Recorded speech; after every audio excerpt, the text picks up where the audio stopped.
ఏపీలో ఎన్నికలు దగ్గర పడుతున్న వేళ జనసేన అధినేత పవన్ కళ్యాణ్ తన ఎన్నికల ప్రచారంలో జోరు పెంచారు. ఇందులో భాగంగా పవన్ పోటీ చేస్తున్న పిఠాపురం నియోజకవర్గంలో కేడర్ తో బిజీగా గడుపుతున్నారు. ఈ సందర్భంగా పవన్ కళ్యాణ్ చేసిన వ్యాఖ్యలు వైరల్ గా మారుతున్నాయి. ఇందులో భాగంగా ఫోటోలు దిగడానికని వచ్చి నన్ను బ్లేడ్ తో కట్ చేస్తున్నారంటూ సంచలన వ్యాఖ్యలు చేశారు పవన్. అవును, ఎన్నికల వేళ పవన్ సంచలన వ్యాఖ్యలు చేస్తారు. పిఠాపురంలో చేరికల సందర్భంగా మాట్లాడిన పవన్, పిఠాపురంలో రోజు కనీసం 200 మందికి నేను పిలిచి ఫోటోలు ఇస్తున్నానన్నారు. ఈ సమయంలో మనం కొన్ని ప్రోటోకాల్స్ పాటించకపోతే ఏమైపోతుందంటే కొంతమంది కిరాయి ముక్కలు ఎక్కువ మంది వచ్చినప్పుడు సన్న బ్లేడ్లు తీసుకొచ్చి నన్ను సెక్యూరిటీ వాళ్ళను కట్ చేస్తున్నారన్నారు. ఈ నేపథ్యంలో మీకు మన ప్రత్యర్థి పార్టీ పన్నగాలు తెలుసు కాబట్టి కాస్త జాగ్రత్తగా ఉండాలని చెప్తున్నారు. రానున్న ఎన్నికల్లో తనను భారీ మెజారిటీతో గెలిపించాక తన రోజువారీ కార్యక్రమాల్లో భాగంగా ప్రతి గ్రామంలోనూ మన వాళ్ళు ఎవరైతే ఉన్నారో వారందరికీ ఫోటోలు ఇవ్వడానికి తాను సిద్ధంగా ఉన్నట్లు తెలిపారు. ఇది తాను శ్రీ వల్లభుడి సాక్షిగా మనస్ఫూర్తిగా చెప్తున్నట్లు తెలిపారు. కాగా గతంలో కూడా పవన్ కళ్యాణ్ ఇలాంటి వ్యాఖ్యలు పలుమార్లు చేశారు. ఇందులో భాగంగా గతంలో తనకు బెదిరింపు కాల్స్ వచ్చేవని, కారు యాక్సిడెంట్లు చేస్తామని, ఊహించుకోనివన్నీ చేస్తామని బెదిరించేవారని అన్నారు.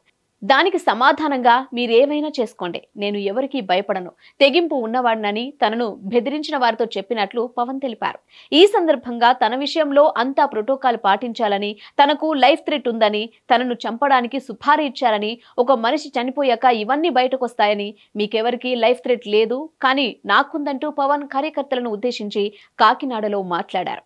ఈ క్రమంలో తాజాగా మరోసారి తనతో ఫోటో దిగడానికి గుంపులుగా జనం వస్తున్నప్పుడు కొంతమంది సన్నపాటి బ్లేడులు తీసుకొస్తున్నారని సంచలన వ్యాఖ్యలు చేశారు. నేను కూర్చోబెట్టి ఉదయకి పొద్దునే చెప్దాం అనుకుంటున్నా మన కమిటీ కూడా. ఈ కొద్ది సంవత్సరాల్లో లేదు ఇక్కడ కూర్చొని పాప మీరు అందరూ నలిగిపోతారు, మీరు రావాలని ఉంది కానీ మీరు రాలేకపోతున్నారు. నేను కనీసం రోజుకి ఒక 200 మందికి పిలిచి నేను ఫొటోస్ ఇస్తాను. నేను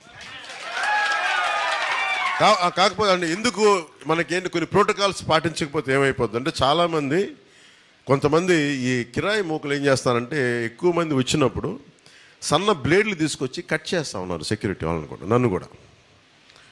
మన ఇక్కడ కూడా జరిగింది. అందువల్ల ఏంటంటే కొంచెం ఇలాంటి పరిస్థితుల్లో మీకు మన ప్రత్యర్థి పార్టీ పన్నాగాలు తెలుసు కాబట్టి అందుకని కొంచెం స్ట్రీమ్ లైన్ ఉంటే మనం చేసుకోవడానికి బాగుంటుంది.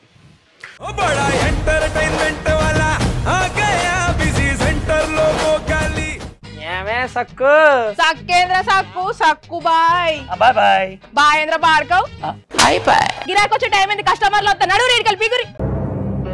కస్టమర్లు వస్తున్నారు కదా, మాత్రం పొగరు ఉంటది మరి. తగ్గించేద్దాం పొగర్ని. డబ్బులు కట్టేస్తావేంటి కొంప తీసి? లేదు, కస్టమర్లు ఆపేద్దాం. పదా మరి మన బిజినెస్ స్టార్ట్ చేద్దాం.